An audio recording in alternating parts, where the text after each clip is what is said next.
अब से करीब 8 महीने पुरानी ये बात है। दरअसल उत्तर प्रदेश के प्रयागराज का रहने वाला एक बुजुर्ग आदमी जो कि प्रॉपर्टी डीलर का काम करता था, वो एक कौशाम्बी के एक तंत्र मंत्र करने वाले तांत्रिक से मुलाकात करता है और जाकर कहता है कि साहब, पहले तो बेटी साल 2023 में और फिर बेटे ने साल 2024 में अपनी जान दे दी।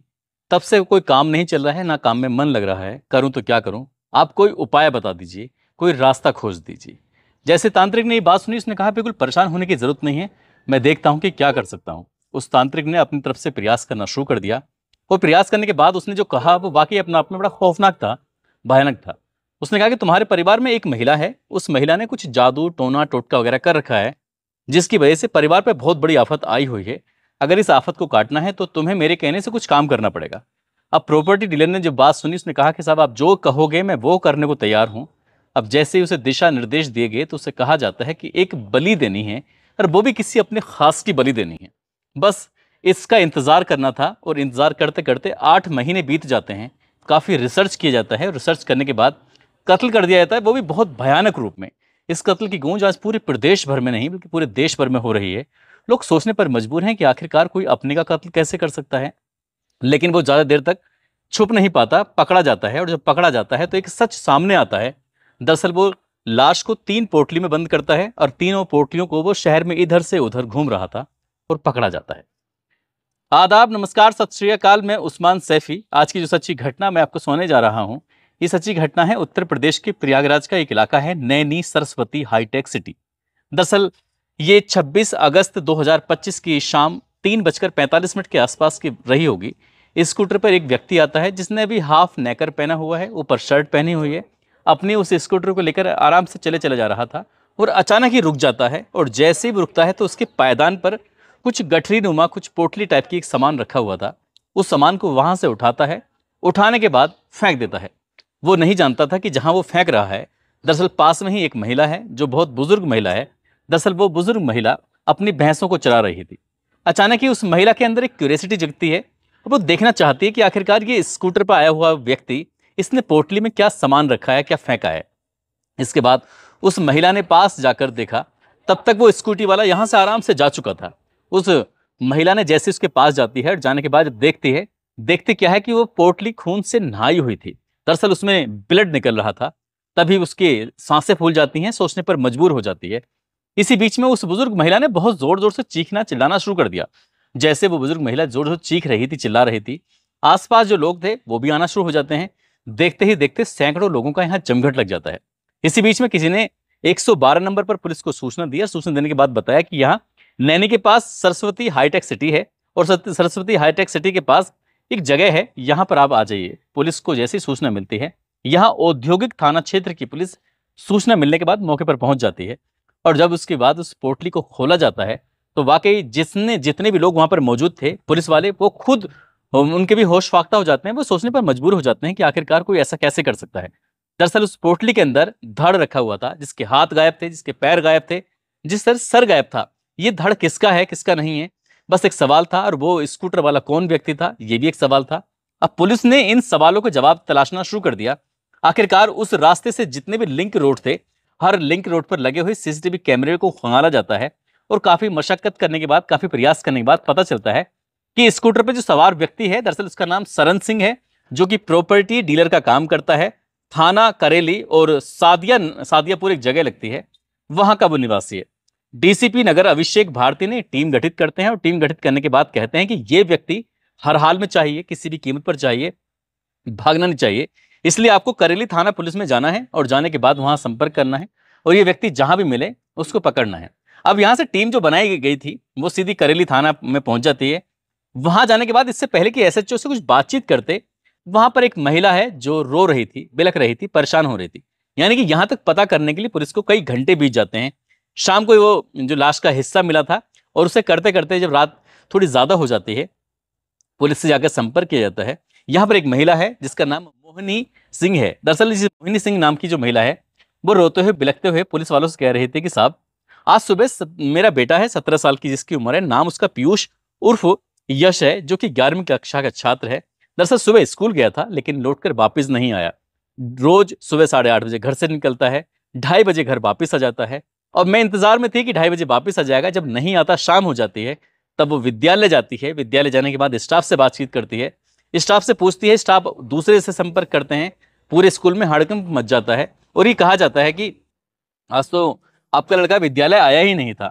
जैसे ही माँ ये बात सुनती है, माँ के पैरों तले जमीन खिसक जाती है कि मेरा बेटा तो रोज स्कूल जाता है, आज स्कूल क्यों नहीं आया। बस यही बात थी। इसको लेकर वो आसपास के लोगों से, उसके दोस्तों से, सभी जगह पर जाती है, परेशान हो जाती है। जब नजदीकी थाने करेली में जाती है, वहां जाने के बाद पूरी कहानी बताती है। अब यहाँ पहले से ही औद्योगिक नगर क्षेत्र की पुलिस मौके पर मौजूद थी। पुलिस वाले आपस में बातचीत करते हैं, कहते हैं कि क्या बात है, क्या परेशानी है, आप क्यों यहाँ पर आए हैं। वो तभी बताते हैं कि एक व्यक्ति जिसका नाम सरन सिंह है, जो कि प्रॉपर्टी डीलर का काम करता है, दरअसल हमें उसकी तलाश है, हम उसे ढूंढने के लिए आए हैं। बस पुलिस ने उस व्यक्ति के बारे में जब बताना शुरू किया है अपनी ही दूसरी पुलिस को, तो पुलिस ने फिर एक जाल बनाया और जाल बनाने के बाद आखिरकार उसको गिरफ्तार करने के लिए कोशिश की। और पता चलता है कि वो सैदपुर क्षेत्र के बरखंडी एक जगह लगती है, वहां पर महादेव मंदिर रोड पर सरपंतो एक जगह है, वहां पर आखिरकार उस व्यक्ति सरन सिंह को गिरफ्तार कर लिया जाता है। और गिरफ्तार करने के बाद फिर उससे पूछताछ की जाती है। दरअसल वो जैसे पूछताछ की जा रही थी कि तुमने किसका धड़ वहां पर फेंका था, बस इतना कहना था। उसने कहा साहब ऐसी कैसी बात कर रहे हो, मैं किसी का धड़ क्यों फेंकूंगा। जब पुलिस ने उसे सख्ती से पूछा, पुलिस ने गरमाई से पूछा, पुलिस ने जो बार बार टॉर्चर करने के बाद उससे पूछा, तो फिर भी वो झूठ बोल रहा था, इधर उधर की बातें कर रहा था। आखिरकार पुलिस ने उसका एक सीसीटीवी दिखाया और सीसीटीवी में दिखाया कि तुम स्कूटर बैठे हुए हो और पोटली में तुम्हारा कुछ रखा हुआ था। बस उस सीसीटीवी को वो झुटला नहीं पाया और उसने फिर बताना शुरू कर दिया। जैसा वो कहता है कि उसकी बेटी का नाम मोहनी सिंह, साल 2023 की बात है, वो परेशान हो जाती है, अपनी जान दे देती है। सब कुछ घर में ठीक ठाक चल रहा था, पता नहीं चला कि आखिरकार बेटी ने ऐसा क्यों किया। उसके बाद फिर वक्त आगे बीत जाता है और साल 2024 आता है। सागर सिंह उसका बेटा है, 23 साल का, बेटी 21 साल की थी। बेटा नदी में कूद जाता है, वो भी अपनी जान देता है। अब घर में दो एक साथ इन 2 साल में ऐसे मौत होना, जाहिर सी बात है उसका अच्छा खासा काम चल रहा था, वो भी ठप हो जाता है, उसका मन नहीं लग रहा था, वो इधर उधर घूम रहा था, परेशान हो रहा था। इस घटना को कई महीने बीत जाते हैं, उसके बाद भी उसे तसल्ली नहीं मिल रही थी। तभी वो एक व्यक्ति है जो कि कौशाम्बी का रहने वाला होता है, तांत्रिक, उसके संपर्क में आता है, उससे बातचीत करता है। तांत्रिक कुछ और नहीं बल्कि ये कहता है कि मैंने एक रास्ता खोजा है। दरअसल तुम्हारे परिवार की एक महिला है जिसने तुम्हारे परिवार में कुछ जादू टोना टोटका ये सब कर दिया है। अगर तुम्हें उसे खत्म करना है तो परिवार में से ही किसी किसी खास अपने की तुम्हें बलि देनी पड़ेगी। वो सोचता है कि क्यों ना बलि उसके ही पोते की दे दी जाए तो कैसा रहेगा। यानी कि वो लड़का जो है वो उसकी खानदानी लड़का है, उसी उसी की दादी ने शायद टोना टोटका किया था, ऐसा शक उस पर जाहिर किया जा रहा था। और वो लग जाता है, कई महीने लग जाते हैं। आखिरकार वो उस लड़के की कर रहा था कि कहाँ कब आता है, कब जाता है, स्कूल कब जाता है, कि दोस्तों के पास कब रहता है।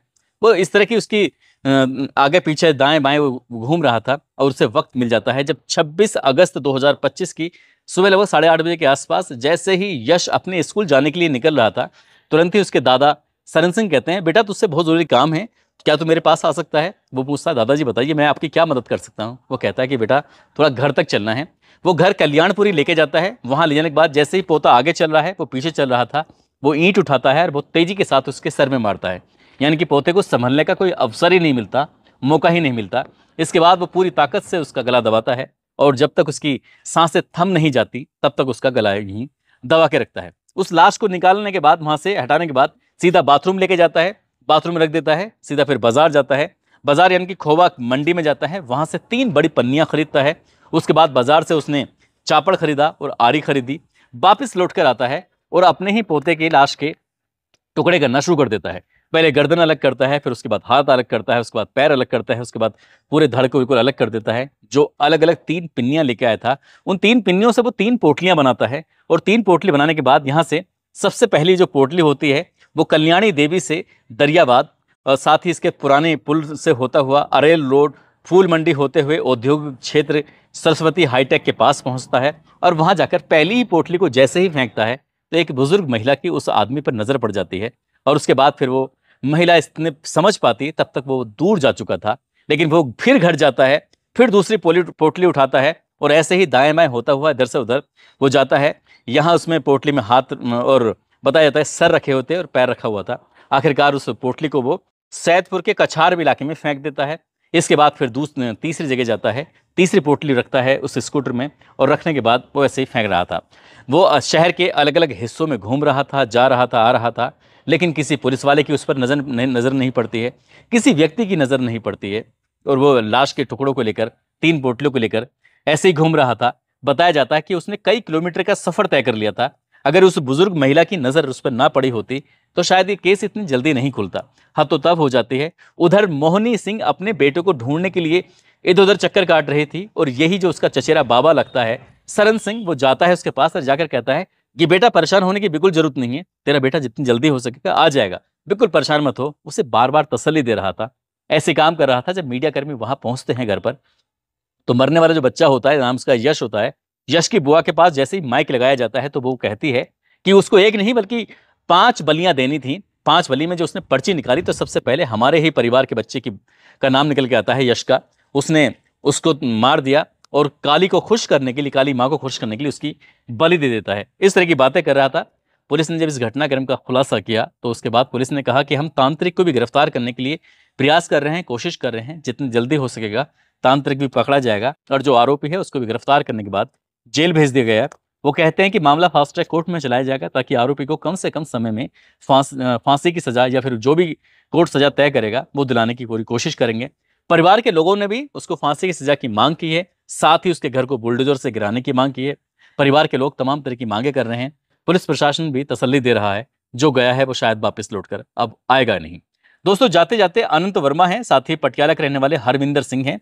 आज इनका जन्मदिन है। इनको जन्मदिन की ढेरों सारी शुभकामनाएं, बहुत बहुत मुबारकबाद। कुछ लोगों ने नाम लेने की अपील की है, जिसमें शोएब अली हैं लखनऊ से, अविनाश यादव मुजफ्फरपुर से हैं, नितिन कुमार नोएडा से, मंटू कुमार हैं, प्रमोद कुमार गुप्ता मोतिहारी से, मोहम्मद हसमुल आलम हैं, अंकुश कुमार हैं, मुकीम गुज्जर शामली से हैं, हासिम अहमद हसनपुर से हैं, नवल सिंह मध्य प्रदेश से, अंकुर यादव, जाकिर आलम, प्रकाश विश्नोई, अमिताभ वाजपेयी, मोहम्मद आलम, राकेश शर्मा पटना से, गौरव तिवारी ललितपुर से। आप सब लोग अपना ख्याल रखें, सुरक्षित रहें। जय हिंद, जय भारत।